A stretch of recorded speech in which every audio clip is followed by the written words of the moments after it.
Tumaas pa ang kaso ng leptospirosis sa Quezon City matapos ang pag-ulan at matinding pagbaha sa nakalipas na linggo.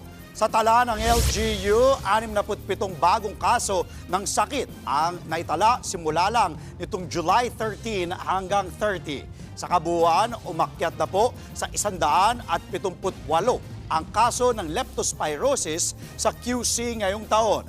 Mas mataas yan kumpara sa 143 kaso sa kaparehong panahon noong 2024. Pumalo na rin sa 23 ang nasawi dahil sa sakit. Mas mataas din po yan kumpara noong isang taon. Paalala ng LGU, magpakonsulta agad sa health center o sa ospital kung lumusong sa baha.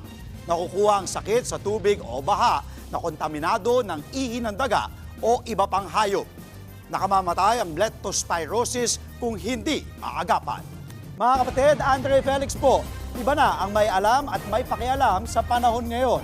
Para po sa tuloy-tuloy na balitaan sa Frontline kahit weekend, mag-follow at mag-subscribe na sa social media pages ng News 5.